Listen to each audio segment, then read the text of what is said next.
let's just cut to the chase since it's in the title of the video. I quit my job.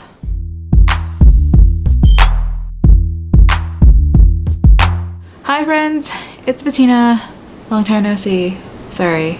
I freaking quit my job, and that's the reason why I wasn't able to put out a video last week. It was in the middle of quitting. I know in the last video I made a whole big spiel about not skipping a week, and then I went ahead and skipped a week, and I'm so sorry that I broke my promise. I did try to record a vlog, but it was a mess, and I am tired of being a mess, so I took a little break, and now I am more put together. This is a new chapter, this is a new beginning, it's a whole new book. It's gonna be great, and I'm gonna be great. I quit my job. I quit my job. I quit my job to be a YouTuber. I'm just kidding, no. I can't even finish that sentence. I didn't do that to be a YouTuber. But I did have a lot of different reasons for quitting my job, and I'm gonna talk about it. I think the number one reason, if I really had to pinpoint it, it was just past time that I stopped putting in so much work and so much of myself into my job and other people, and actually started putting work into me and what I want. If someone once told me that I am the biggest go-getter that they know, but for other people.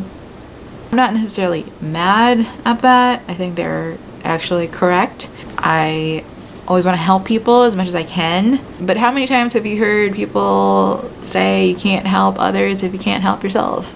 I quit so that I can help myself, and most importantly so that I can actually act on all the ideas that I have in my head and all the things that I want to create. This past year, up until I started making my vlogs, I really put all of my ideas and personal pursuits on pause. I just didn't think about what I wanted to accomplish in my life, but I just didn't know who I was anymore outside of my job. Someone from work asked me once what my hobbies were, and my response to them, I remember, was that I didn't have hobbies because I got way too much work to do. Nobody has time for hobbies. And then I realized they had time for hobbies, and I was like, dang, something's wrong with me. I also barely got to see any of my friends or my family, and a lot of them live not very far from me. I was either working, traveling for work, or just beat, tired from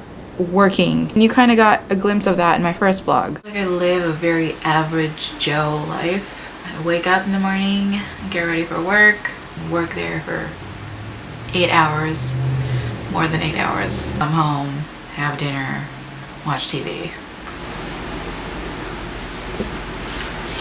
and do it all over again the next day. The past few months, it just got to the point where the only way to stop this trajectory and this pattern behavior was, yes, to change myself, and I've done what I can to change, but also just to make it a clean break and quit. It was just not a good fit for me anymore, and I spent way too much time molding myself into what other people needed of me and what my job needed of me. Really trying not to give any crappy advice because I literally just left my first adult job out of college.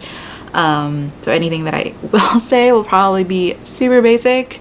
The one piece of life lesson that I did take and learn from this transition and this process is that sometimes it hurts when you try to break the mold that you've fit yourself in. Once you actually try to break out of it and stand up for yourself, other people may take that as an affront to them because they're so used to you doing things for them and molding yourself for them and acquiescing to fulfill their needs.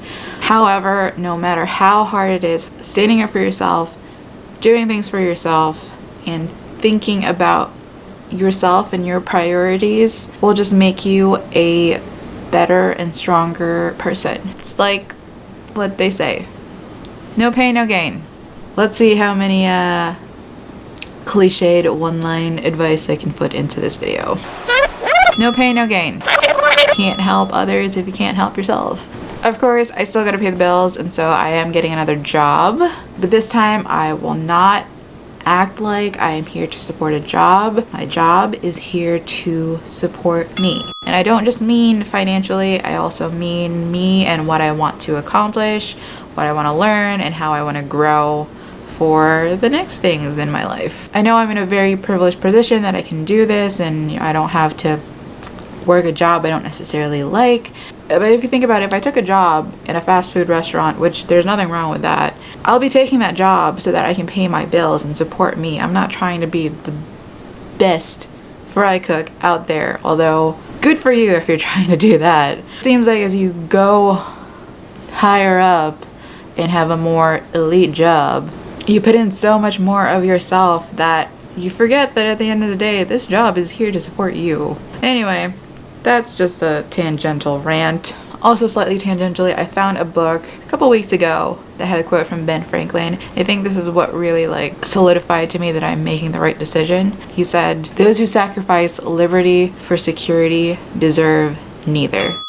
And I was like, you know what? You're right, Ben. I know I'm giving up a lot of things by leaving the job that I had, but I'm also gaining a lot of other things that on paper might not seem like gains, but at the end of the day, it's my liberty that I'm gaining as opposed to the security that I've been so scared to let go of, and it's just not a good trade-off. Another tangential note, Halloween fell on my last week of work, and I dressed up as a T-Rex, one of those inflatable ones, and I wore it to the office.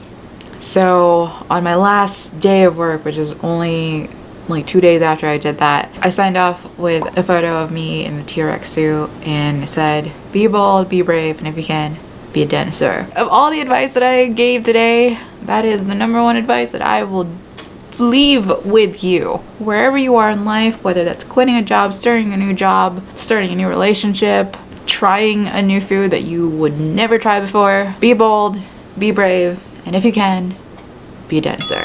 Thanks for watching, and I will see you